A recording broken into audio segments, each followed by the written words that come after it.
So Mario plus Rabbids, it's a franchise now. That's pretty cool. Sparks of Hope had its whole reveal yesterday. I made a whole reaction and discussion video to it very late last night. I uploaded it at like 3 o'clock in the morning, so if you want most of my thoughts, feelings, and a few mini analyses in there as well, go check that out for my whole thoughts on it. Short summary though, I'm stupid excited for this game, can't wait for it to come out. It looks really cool, fun and epic. Also made an Eggman in Smash video yesterday as well. I uploaded these at not so preferred times, which is why I'm self-promoting these vids. But Mario plus Rabbids Sparks of Hope gave me a lot to think about and absorb, especially with this one interview on YouTube with some of the developers. I'll link in the description below. There's some juicy, insightful stuff on this game. The devs were describing parts of the story, how they wanted to focus more on delivering a compelling narrative, how the sparks are integral to the plot alongside the new villain Cursa, how Rabbid Rosalina will also get a backstory and narrative. The game was also described by the creative director as not a sequel, interestingly enough, more so a non-traditional expansion of what Kingdom Battle created, how their main goal is to create new gameplay systems going forward with Mario plus Rabbids, supported by the fact that exploration's open-ended, the combat itself canned the grid-based system and cursor, movements more real-time based and active compared to the turn-based nature of Kingdom Battle, etc. There's all this and more in the interview video. I recommend giving it a watch. And that interview was basically half the reason for me making this video. It's just another excuse for me to talk about Mario plus Rabbids Sparks of Hope. And the fact Mario plus Rabbids is basically a franchise now. Some extra thoughts on this and the game. The focus on a more compelling narrative became one of my most excited aspects for Sparks of Hope. Like, they're trying to make the Sparks, the Luma and Rabbid combinations integral to the overall story, not just the gameplay, possessing pure energy, and this new enemy wanting to cover the galaxy in dark mists. Yes, you heard that right, dark mess. It was in the interview. Characters like Rabbid Rosalina will also get a backstory and a whole arc to her character. They want to make the villain compelling as well. Like, Mario plus Rabbids Kingdom Battle story wasn't the most grandiose narrative out there. It relied more on the zany nature of the Rabbids crossing over and combining with Mario characters and elements. Bowser Jr. kind of acted as the main villain in the game, but the game didn't have many crazy story beats and focused more on those combinations and some of the humor and interactions between the Rabbids and the Mario characters. With Sparks of Hope, they're going the whole extra yards and seem to likely actually try and give a narrative structure to this game, at least more than what Kingdom Battle did, and that's very exciting. Like, none of the Rabbid Mario characters got stories or backstories. I thought they'd be doing some of the slightly above bare minimum of epic, with the whole space theme and trying to save the galaxy, going from planet to planet, relying more on the unknown mystery of space and atmosphere, basically what Super Mario Galaxy and Galaxy 2 did. But no, they said they're not afraid of making risks with this game. They want to make a compelling villain too. They're giving new characters backstories and origins that relate to the plot of the game. They're going for an epic story with this game, and I think that's super exciting. Not only that, but the devs describe the game as not a sequel and more of an expansion of what Kingdom Battle set, yet not in a traditional sense, which you can kind of see. The open-ended exploration, the more real-time focused, non-grid-based combat as well. Like, they said they want to deliver new gameplay experiences, and are kind of adamant on the idea that this isn't a direct follow-up. And that's interesting to hear. Obviously, Kingdom Battle's influence and formula is there in the game. The combat's similar in exploration. It's so far expanding the scope, field, and ideas with the new characters, and there's probably more unknowns we'll know of going into next year for the game. But them mentioning they're not afraid of taking risks might apply to the gameplay as well. It might be that much more different. And the devs describing how glad they were with making the first game and how excited and confident they are in making another passion project. With Mario plus Rabbids, it's really lovely to see. I know people aren't fond of the Rabbids, and Ubisoft's a whole company with their own gross problems and secrets, but at the very least, the people behind the series genuinely seem very passionate and very happy they get to work with the Mario brand and expand the world of it with this crossover series. And it feels deserved given how apparently monstrously well Kingdom Battle sold. For almost 3 years until several hours ago, we knew Kingdom Battle sold a couple million as of September of 2018, but Ubisoft stated how Mario plus Rabbids Kingdom Battle sold more than 7.5 million copies. That's more than how much Mario Maker 2 sold. That's almost within the top 10 best-selling Switch games. So sales of Kingdom Battle were actually a lot higher than what everyone expected. There are some sales figures and dates given to them to consider, like with Mario Maker 2 and Monster Hunter Rise, so we don't know how much lower or higher Kingdom Battle is in comparison for sure, but it's a safe bet that for a long while now, Mario plus Rabbids Kingdom Battle has consistently been the best-selling third-party game on the Switch, at worst at this moment, second best sold third-party.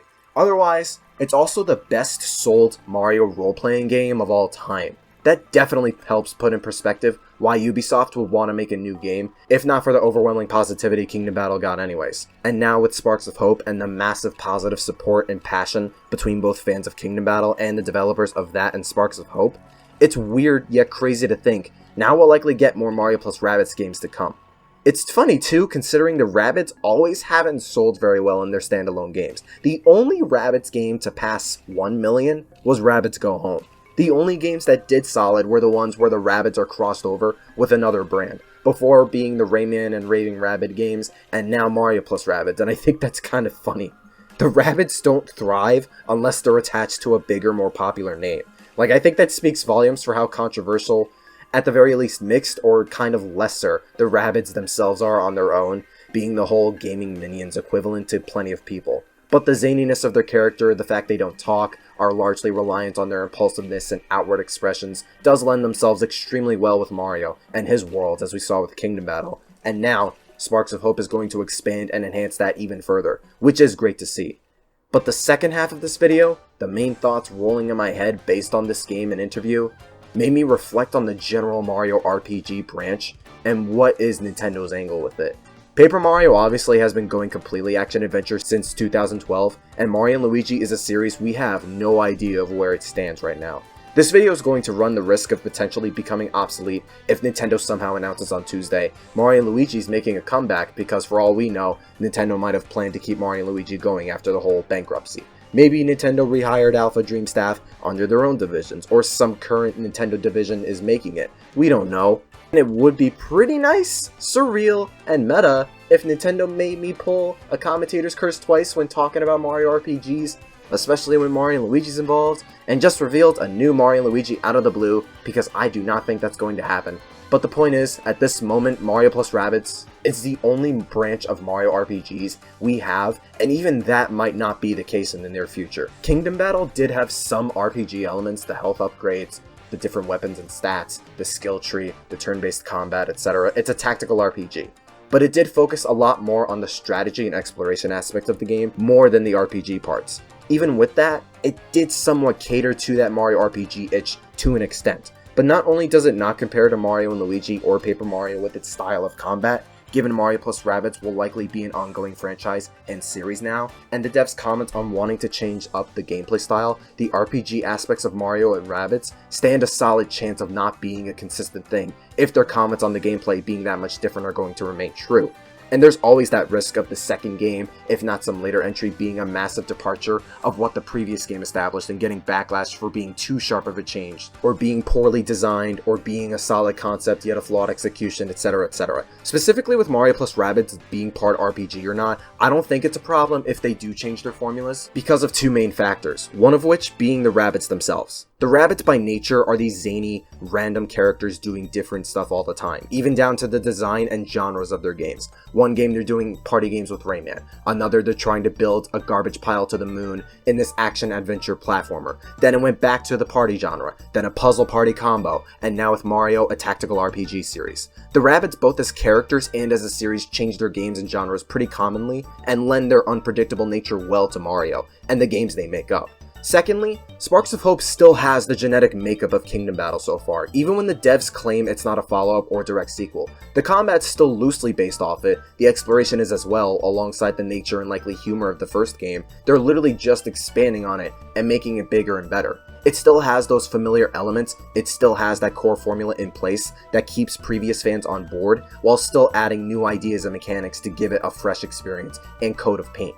On top of the game introducing new characters and an even bigger, more epic story. Not only this crossover series is still practically an infant. If Mario plus Rabbids was an established series with like 3 or 4 games that consistently were tactical RPGs or some other genre for several years to a decade, then maybe I could see more backlash and opposition, like what Paper Mario went through. But them clarifying their vision of the series right as it got its feet off the ground gives them a lot of room to experiment and do plenty of other kinds of ideas for the series. And even then, it doesn't look like they're abandoning that previous framework either. Topped off with the game potentially being well designed and crafted despite how ridiculous the concept for the crossover, forget the gameplay was, for a lot of people until we got a trailer here, and given how well Mario plus Rabbids Kingdom Battles game design is. They're doing what sequels do, yet not calling it a sequel, so that's interesting to me.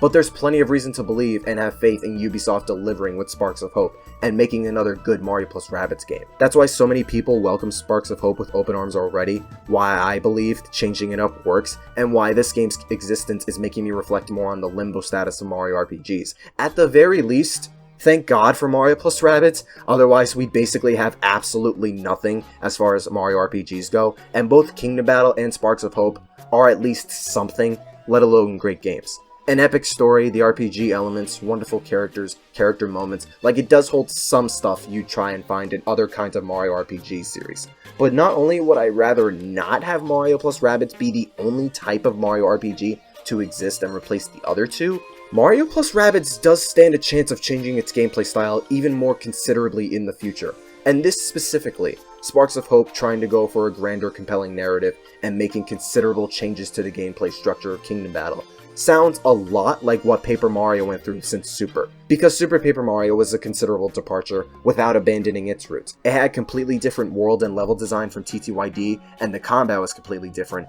but it still had the compelling characters, it still had the epic story, the RPG elements, XP, items, numerical health, buffs, debuffs, partners, kind of, etc. It still withheld a good chunk of what TTYD and 64 set, while trying to deliver a different experience and structure altogether. And that sounds very much like how the devs described what Sparks of Hope is doing compared to Kingdom Battle. But like the big guys behind Paper Mario and Intelligent Systems kept stating how their reasoning for Paper Mario's shift was like, oh, we don't want two Mario RPGs butting heads. Oh, we have a very strict IP team telling us which designs are greenlit, which ones we can't use. We have a specific set of rules to follow within Mario's brand and his world. We want to follow Miyamoto's philosophy, he told us in Sticker Star. Yeah, all the Paper Mario stuff, it's the whole debacle I've already beaten to death before. Yet, Mario plus Rabbids is also an RPG, and they at least still remade some of the Mario & Luigi games when Mario plus Rabbids exist. Nobody said a word about that, nobody compared those two. And no single Mario & Luigi fan or Paper Mario fan felt the two series overlapped or competed with each other at all. Guaranteed, until one of the spokespeople for Color Splash mentioned it, with Tanabe reclaiming it in Origami King, and it just makes no sense to me because of the different experiences, the differences in the combat. It was a non-existent problem. It's all stuff I've said before in other Paper Mario videos. And even then, like, assume Mario & Luigi gets a new installment. Nobody's going to compare any of the Mario & Luigi games, or a hypothetical new one, to Mario plus Rabbids Kingdom Battle or Sparks of Hope directly, because they're fundamentally different RPGs and experiences. That's my whole point with that specific reasoning. Maybe with the grand narrative, or the Mario world itself, people might compare, but like the idea of these multiple Mario RPGs competing with each other was never true and is really dumb in my opinion. And yet that's Intelligent Systems' main reason for shifting the gameplay design. Forget how flawed the game design is across all three games, on top of Miyamoto's whole sentiment with Sticker Star, which vastly differs from his current philosophy today with Mario on the Switch, as I debunked last summer. Does that mean they're going to consider Mario plus Rabbids the main RPG series now? It sold better than the first three entries of what both Paper Mario and Mario & Luigi could accomplish. So like, is Nintendo going to approach Ubisoft and keep Mario plus Rabbids as the primary RPG series, at least for the time being? I already have 100% doubts Paper Mario's not going to go off the action-adventure route it's been on for almost a decade now, but both series still have millions of hardcore fans, even if their games sold less than Kingdom Battle. It's still a considerable and sizable audience for two beloved sub-series they can't just toss away or abandon entirely, even on the RPG side of them. And they say they can't include many actual original characters, distinct characters, or distinct designs. Yet Sparks of Hope allowed a third-party company to alter the Luma's designs and add brand new characters within the Mario world, crossover or not. Mario Odyssey, the vast number of new characters, enemies, and NPCs and designs in that game. Luigi's Mansion 3, returning the Portrait Ghost, even Mario Golf Super Rush is giving some original designs to the NPCs in the story mode. And now Mario plus Rabbids Sparks of Hope.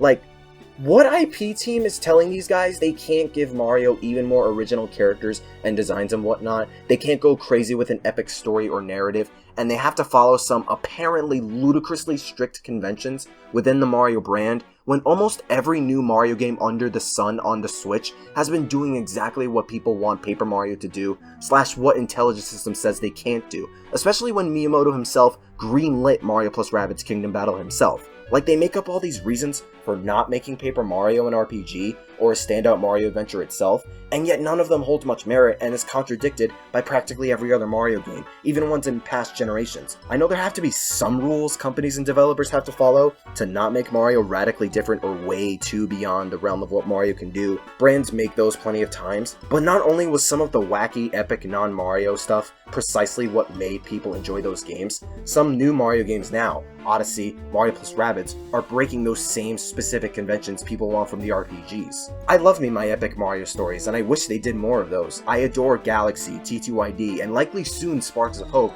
because of that, but I feel like the limitations Paper Mario goes through between the characters, the stories, and the over-magnification of the paper aesthetic hinders that, and there's gotta be a stroke of lying involved in there somewhere, because of the many reasons behind the changes in development processes being contradictory, inaccurate, or both. Like, why can Mario break most of the conventions we want busted in the RPGs, and even main games, when the Rabbids are involved? Mario has the space and room to do it on his own too. He's done it multiple times on his own before.